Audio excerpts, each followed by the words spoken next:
ഈ കോൺഗ്രസ് വിട്ട പത്മജ വേണുഗോപാൽ ബി.ജെ.പി ആസ്ഥാനത്ത് എത്തിയിട്ടുണ്ട്. കൂടുതൽ വിവരങ്ങളുമായി അനൂപ് ദാസ് ചേരുന്നു. അനൂപ് ദാസ്, പത്മജ വേണുഗോപാൽ ബി.ജെ.പി ആസ്ഥാനത്ത് എത്തിയല്ലേ? 6:30 തന്നെ അംഗത്വം സ്വീകരിക്കും എന്നാണ് ഇപ്പോൾ കരുതുന്നതെന്ന് തോന്നുന്നു. ബി.ജെ.പി ആസ്ഥാനത്തെത്തി അതിന്റെ ദൃശ്യങ്ങൾ നമുക്ക് കാണാൻ പറ്റുന്നുണ്ട്. ഇവിടെ ഇതാ ഈ വാതിലിനപ്പുറത്തെ മുറിയിലാണ് പത്മജ വേണുഗോപാൽ ഇപ്പോഴുള്ളത്. കൃത്യം 6:30 ഇനി 15 മിനിറ്റുകൾ മാത്രം ബാക്കി. 6:30 അവർ ഇവിടെ നിന്ന് തൊട്ടപ്പുറത്തുള്ള ഇവിടെയുള്ള ബി.ജെ.പിയുടെ ദേശീയ ആസ്ഥാനത്തെ വാർത്താ സമ്മേളന മുറിയിലേക്ക് എത്തും.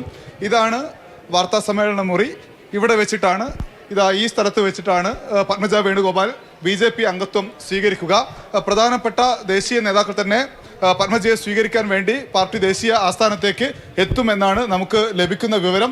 കേരളത്തിലെ മാധ്യമങ്ങൾ ഒപ്പം തന്നെ ചില ദേശീയ വാർത്താ ഏജൻസികളൊക്കെ തന്നെ പത്മജ വേണുഗോപാലിന്റെ ബി.ജെ.പി പ്രവേശനം റിപ്പോർട്ട് ചെയ്യുന്നതിന് വേണ്ടി ദേശീയ ആസ്ഥാനത്തുണ്ട്.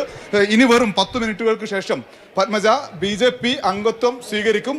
പ്രകാശ് ജാവ്ദേക്കർ, കേരളത്തിന്റെ പ്രഭാരിയായ ദേശീയ നേതാവ്, അദ്ദേഹത്തിന്റെ വീട്ടിൽ പോയി ചർച്ച നടത്തിയ ശേഷം അവർ ഒരുമിച്ചാണ് ഇവിടെ ബി.ജെ.പി ദേശീയ ആസ്ഥാനത്തേക്ക് എത്തിയത്. ഇത് ബി.ജെ.പി ദേശീയ ആസ്ഥാനത്തെ മീഡിയ റൂമിന് നേരെ പുറത്തുള്ള മുറിയാണ്. ഇവിടെ പ്രകാശ് ജാവ്ദേക്കറോടൊപ്പം ചില ചർച്ചകളിലാണുള്ളത്.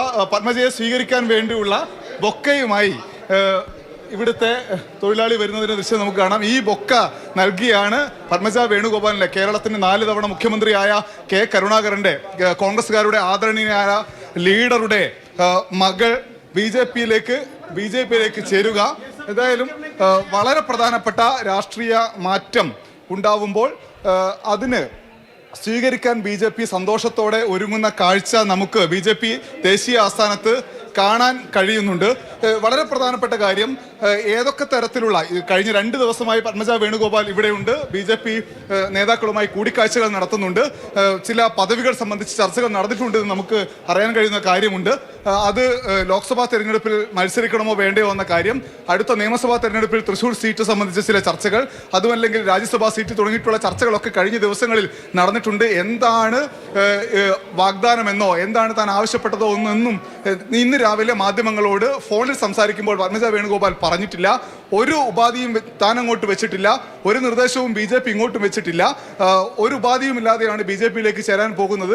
കടുത്ത അവഗണന കോൺഗ്രസ് നേരിട്ടു എന്നെല്ലാം പത്മജ വേണുഗോപാൽ പറയുന്നുണ്ടായിരുന്നു. മറ്റൊരു പ്രധാനപ്പെട്ട കാര്യം, പത്മജ വേണുഗോപാൽ കേരളത്തിലെ കോൺഗ്രസിന്റെ സമുന്നതനായ നേതാവിന്റെ UDF രൂപീകരിക്കാൻ മുൻകൈയെടുത്ത യു ഡി എഫിന് വേണ്ടി വർഷങ്ങളോളം പ്രവർത്തിച്ച, അതല്ലെങ്കിൽ കോൺഗ്രസിനെ കേരളത്തിൽ മെച്ചപ്പെട്ട നിലയിലേക്ക് എത്തിക്കാൻ പ്രവർത്തിച്ച കെ കരുണാകരന്റെ മകൾ ബി.ജെ.പിയിലേക്ക് ചേരുന്ന ദിവസം കേരളത്തിലെ പ്രധാനപ്പെട്ട കോൺഗ്രസ് നേതാക്കളെല്ലാം ഇവിടെ ഡൽഹിയിലുണ്ട്. K Sudhakaran, V D. സതീശൻ ഉൾപ്പെടെയുള്ള കേരളത്തിലെ നേതാക്കൾ, ഒപ്പം തന്നെ K C. Venugopal Congress general secretary, ഈ 3 പേരും ഇവിടെയുണ്ട്. ഇവർ 3 പേരും കേരളത്തിലെ ലോക്സഭാ തെരഞ്ഞെടുപ്പിൽ കേരളത്തിലെ സ്ഥാനാർത്ഥികളെ നിർണ്ണയിക്കുന്നതിന് വേണ്ടിയിട്ടുള്ള ചർച്ചകൾക്കായിട്ടാണ് ഡൽഹിയിൽ തുടരുന്നത്. ആ ചർച്ചകൾ ഇപ്പോൾ ആരംഭിച്ചിട്ടുണ്ട്. ചർച്ചകൾ ആരംഭിച്ച് അരമണിക്കൂറിനകമാണ് പത്മജ വേണുഗോപാൽ ഇവിടെ